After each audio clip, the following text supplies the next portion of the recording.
There is a yellow powder sitting on a shelf at your garden center right now that most people walk past without a second look. It looks like nothing. It looks like chicken feed. But it can make your grass thicker and greener, while quietly shutting down every weed seed trying to sprout underneath it.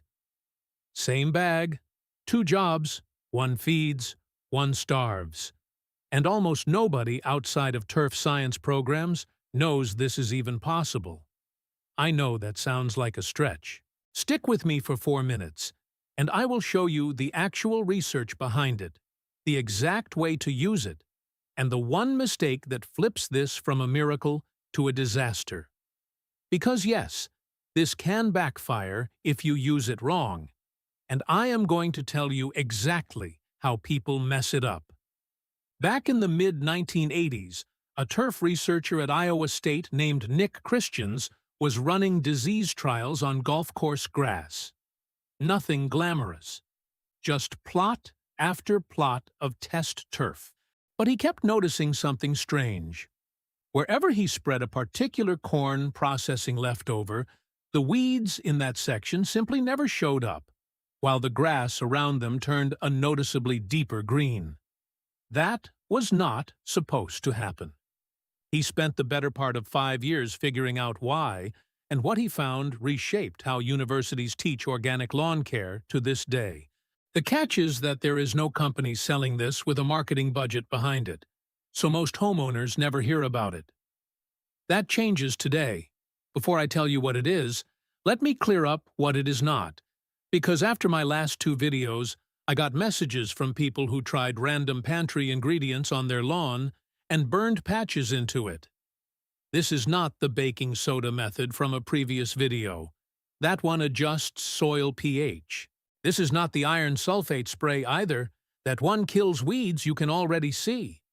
This is something that works before a weed ever breaks the surface. It is called corn gluten meal.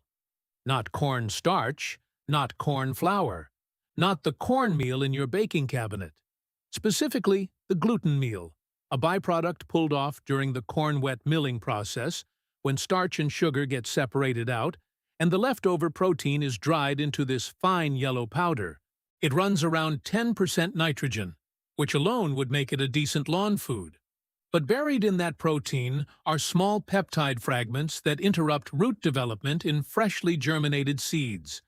This is not some influencer theory. Land-grant universities, including Iowa State, Purdue, and Oregon State, have published peer-reviewed studies confirming the effect. A 25-pound bag runs $15 to $25 and typically covers about 1,200 square feet, enough for most front lawns. Here is where I need you to actually pay attention, because this next part is where the majority of people trying this get burned. Get it wrong, and you do not just waste the product, you actively feed the exact weeds you are trying to stop. Rule 1 is timing. This only works as a preventative. It does nothing to a weed that has already rooted in. It has to go down before germination, while the yard still looks clean, not after you spot the first sprouts. For spring weeds like crabgrass, you are watching for soil temperature to hit around 55 degrees at a 4-inch depth. In the northern half of the country, that usually lands mid-March through mid-April. Earlier if you are further south. You can buy an $8 soil thermometer, or you can just watch the landscape. When forsythia bushes burst into those bright yellow blooms along fences and roadsides, soil temp is right around that 55-degree mark. Consider it nature giving you a 2-week countdown before crabgrass germinates. For fall weeds like henbit and chickweed, you are applying in late August into early September, ahead of the first cool nights. 2 windows a year, spring and fall. That is the entire calendar. Rule 2 is the water timing, and this is the part that actually causes damage if skipped. After you spread it, it needs a light watering or light rain within a day to activate those root-blocking peptides. Then, and this is critical, you need 4 or 5 dry days in a row. No rain, no sprinklers. Here is why that matters. Remember, This stuff is 10% nitrogen. It is fertilizer. If it stays wet after that initial activation, the nitrogen leaches into the soil and feeds everything down there, including the weed seeds you were trying to stop. You will have fertilized your own weed problem, so check the forecast first. One light rain day followed by a dry stretch is your window. A week of steady rain coming means you wait. Skip this step, and you will be the one telling me this does not work, when really you just watered your weeds into a growth spurt. Rule 3 is the rate. Research points to 20 pounds per 1,000 square feet. That is the number that gives you real pre-emergent strength, along with a solid nitrogen dose. A standard bag covers about 1,200 square feet, so one bag typically handles a front yard. 2 if you are doing the whole property. Use a regular broadcast spreader on a medium setting, and go over the yard twice in crossing directions, once north to south, once east to west, for even coverage. Do not try to stretch a bag further by going lighter. At reduced rates, you get the fertilizer benefit without enough of the blocking effect, and again, you end up feeding weeds instead of stopping them. Full rate or skip it. Now you might be wondering about the weeds already sitting in your yard right now. Corn gluten meal will not touch those. It only interrupts new seedlings. For existing dandelions and clover, an iron sulfate spray, 1 cup mixed per gallon of water, sprayed directly on the leaves, knocks them out within about 2 days while feeding the grass iron at the same time. So the full system looks like this. First, spray existing weeds with the iron solution. 2 weeks later, put down the corn gluten meal to block the next wave from germinating. Then maintain it twice a year going forward. One tool clears what is there. The other tool blocks what is coming. Combined, you are looking at under $30 a year compared to what a professional lawn service charges for the same result, typically $600 to $1,200 annually, using synthetic pre- and post-emergent chemicals that leave residue concerns around pets and groundwater. $30 versus $1,000. 20 minutes of your own time versus scheduling a truck to show up. The lawn care industry has known about corn gluten meal since the 90s. It is standard material in turf management coursework.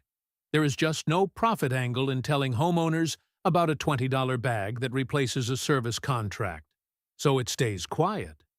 Let me walk you through what actually happened on my own lawn over 3 years, because I want you to know the realistic timeline, not an exaggerated one. Year 1, I put it down right when the forsythia bloomed, full rate. Results were decent, maybe a 40 to 50% drop in crabgrass compared to the year before. Dandelions still showed up because they were already established, so I handled those separately with the iron spray. Honestly, I expected more and was a little underwhelmed. Fall application that same year brought noticeably less henbit and chickweed through winter, somewhere around a 60% reduction. Year 2 is where it clicked. Spring crabgrass dropped by roughly 80% compared to year 1. The lawn itself was visibly thicker from the repeated nitrogen, which meant less exposed dirt for anything to take root in. Year 3, I could count the crabgrass plants in my entire front yard on one hand, down from what used to be hundreds. The turf had gotten dense enough that weeds barely had an opening, even without the chemical effect kicking in. That is the real insight here. This product gets more effective the longer you use it, not less. Every application does 2 things at once. It blocks that season's germinating seeds, and it feeds nitrogen into grass that is already there. And thicker grass leaves less bare soil for the next wave of weeds to land on. The 2 effects stack on each other year after year. By year 3, my total yearly cost was around $40, and the lawn looked better than it ever did when I was paying for a 4-step synthetic program that ran closer to $300 a year. Now, a few honest limitations. Because I would rather you know these up front than find out the hard way. First, this does nothing against weeds that spread through underground runners rather than seeds. Things like creeping Charlie, ground ivy, or Bermuda grass creeping in from next door. Those need a completely different approach, which I will cover separately. Second, if you plan on overseeding bare patches, you cannot do it anywhere near a corn gluten meal application. It blocks all seeds from rooting, yours included. You need a 6-week gap minimum between application and putting down new grass seed. People skip this constantly, then wonder why their new seed never sprouted. It was not the seed's fault. Third, quality matters, and labeling is easy to get wrong. You specifically want a bag labeled corn gluten meal with nitrogen content around 9 to 10%, not plain cornmeal from a grocery shelf, which does not carry enough of the active compound to do anything. Fourth, this works best on small seeded annual weeds, crabgrass, foxtail, pigweed, lamb squarters, and similar. It is weaker against larger seeded and perennial weeds. Dandelions, for instance, have big resilient seeds, and this product only partially slows their spread, so keep the iron sulfate as your main tool there. Something most lawn content skips entirely is the soil health angle. This is an organic protein, so as it breaks down, it feeds the microbial life in your soil, the bacteria and fungi that build better soil structure over time. Better structure means better drainage and stronger root growth. You will not notice this in month 1. You will notice it by year 3 or 4, when your soil itself has fundamentally improved. That is the real difference between the synthetic route and this one. Synthetic pre-emergence block weed seeds but do nothing for the soil underneath. Some actively harm the microbial life down there, which means you are stuck reapplying the same amount every single year because nothing underground ever improves. This approach compounds instead. Cost-wise, year 1 and 2 run about the same as a synthetic option, $20 to $40 depending on lawn size. By year 3, the lawn is thick enough that you may only need 1 application instead of 2, dropping your annual cost toward $20. Meanwhile, a synthetic program stays flat at $600 a year forever, because the underlying soil never actually gets better. Here is the full yearly calendar if you want to copy it directly. Early spring, when forsythia blooms and soil hits 55 degrees, apply corn gluten meal at 20 pounds per 1,000 square feet. Water lightly once, then stay dry for 5 days. Late spring, spot treat any surviving weeds with the iron sulfate spray, 1 cup per gallon. Late summer around Labor Day, apply corn gluten meal again for fall germinating weeds. After the first hard frost, this is your safe window to overseed any bare patches, since the September application has fully broken down by then. 4 total touch points across the year, roughly 2 hours of actual work, for a lawn that costs about $35 annually and gets better every single season instead of staying the same. One more note for anyone on warm season grass, Bermuda, Zoysia, St. Augustine, or Centipede. Yes, this works on those lawns too. Just shift the timing about 2 weeks earlier in spring and watch for red bud trees blooming instead of forsythia as your signal. Fall application shifts later too, closer to late September or early October. And if you are using the iron sulfate on St. Augustine specifically, cut the concentration in half a cup per gallon instead of a full cup, since that grass is more sensitive to iron. If this is useful, the best next step is simple. Pick up a bag this week, check your forecast, apply it on the right window, and give it a full season before judging the results. This is a long-game product, not an overnight fix, but the payoff compounds every year you stick with it.